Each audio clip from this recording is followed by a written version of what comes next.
Most of the world shied away from putting women on the front line during World War II, and instead placed women in more reserved roles. About 70% of American women who served in the military during World War II held traditionally female jobs. They worked as typists, clerks, mail sorters, and the like. The Soviet Union, however, had no problem with sending women to fight. They recruited thousands of women to fight in various roles during the war and even recruited 2,000 women snipers. One of those women was Lyudmila Pavlichenko. In June of 1941, Pavlichenko was a 24-year-old student at Kiev University when Germany invaded the Soviet Union. Upon the invasion, she decided it was time for her to take action, so she headed down to her local recruiting office to sign up for the infantry. Her recruiter didn't believe she was suited for a combat role and instead recommended that she be a nurse or work in a clerical position. Upon hearing the ridiculous suggestion, she pulled out her Voroshilov sharpshooter badge and marksman certificate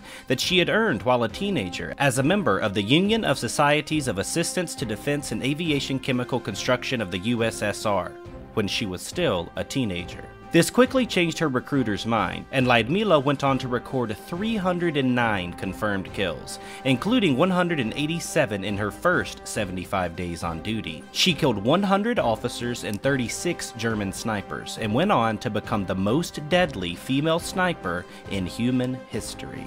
Pavlichenko's rifle of choice during World War II was the M1891-30 Mosin Nagant. I'll always remember the Mosin because of Lyudmila, but it has an interesting history of its own, both inside and outside of video games. Formerly known as the three-line rifle M1891, the Mosin Nagant is a 5-shot, bolt-action, internal magazine-fed military rifle developed from 1882 to 1891, and used by the armed forces of the Russian Empire, the Soviet Union, and various other nations. The Mosin is famous mostly because of how many of them were produced, over 37 million in fact. In the United States, the Mosin Nagant has been a popular surplus rifle. Because of the sheer amount of them and how easy they were to obtain during most of its history, it has been referred to in the past as the poor man's sniper rifle. After World War II, examples could be found stacked in barrels at surplus outlets for less than $20. Today, however, a shooter grade will lighten your wallet by at least $250, and pristine collector examples can fetch more than $1,000. The gun has become more iconic over time. It's a lot like other Russian firearms, somewhat crude in design, but very well made and very dependable. Much like the Kalashnikov, it isn't pretty and it isn't the easiest to use, but it always works.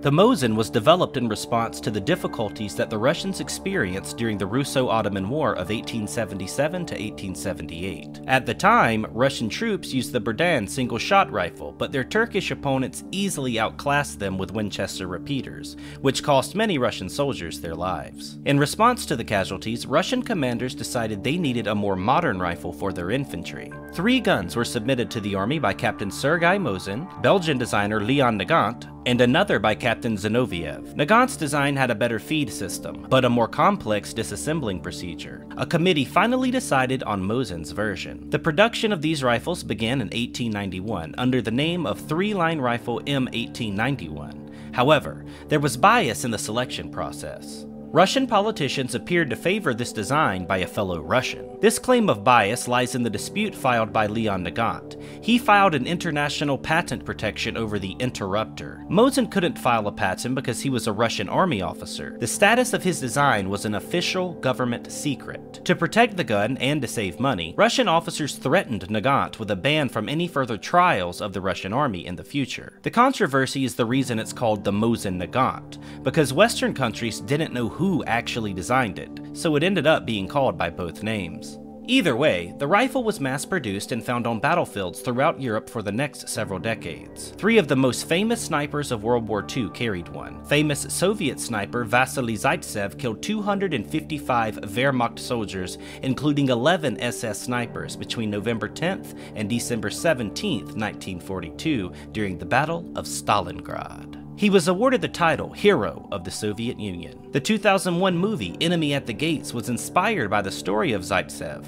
Another sniper featured by the Axis forces during World War II was Ivan Sidorenko. In his entire career, Sidorenko amassed a total of 500 confirmed kills. He also trained over 250 Soviet snipers during the course of his service, and he was also awarded the title Hero of the Soviet Union on June 4th, 1944. The most deadly and renowned Mosin Nagant sniper of all time, though, is Simo Haya. The Finn was so feared by his enemies that they named him the White Death. Haya killed 505 men during the 1939-40 Winter War against the Soviets. This is the highest number of kills by any sniper in a major war. The Mosin is synonymous with deadly snipers because of its services in the Great War, but one other sniper, although fictional, is also attached to this gun by way of video games.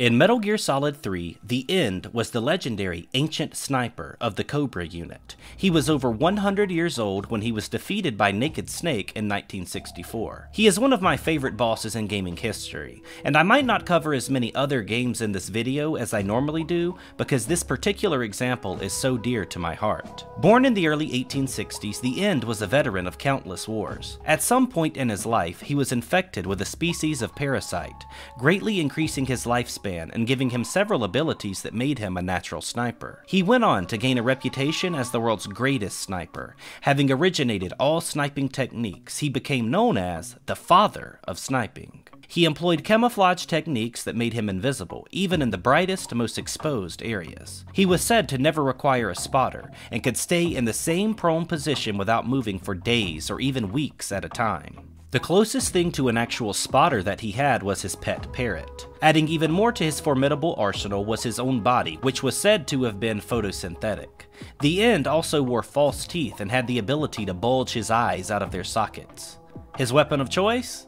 The Mosin Nagant, of course. The End battle is one of the most memorable of any game I've ever played. You can spend hours tracking footprints and using thermal goggles to try and get the drop on him, and it feels closer to a game of cat and mouse than any other sniper battle in any other game. In real life, sniper duels last hours and sometimes days, with each party waiting on the other to make the smallest mistake so they can take advantage. MGS3 captures this very well, and I'll never forget traveling between the 3 areas of the map to keep up with this dangerous old man. The player fights the End in an area spanning 3 zones, Sacravino North, South, and West. It's a thick forest, divided into a river, a plateau, and a large clearing. He will under no circumstances kill Snake, choosing always to tranquilize him instead. You can also use the directional microphone to try and hear the End, or wait on the lens flare from his scope to give away his position. This type of innovation was unheard of in 2005, and I remember being blown away when I played it for the first time. There are also ways to take the End out without even fighting him, although I wouldn't recommend it on your first playthrough.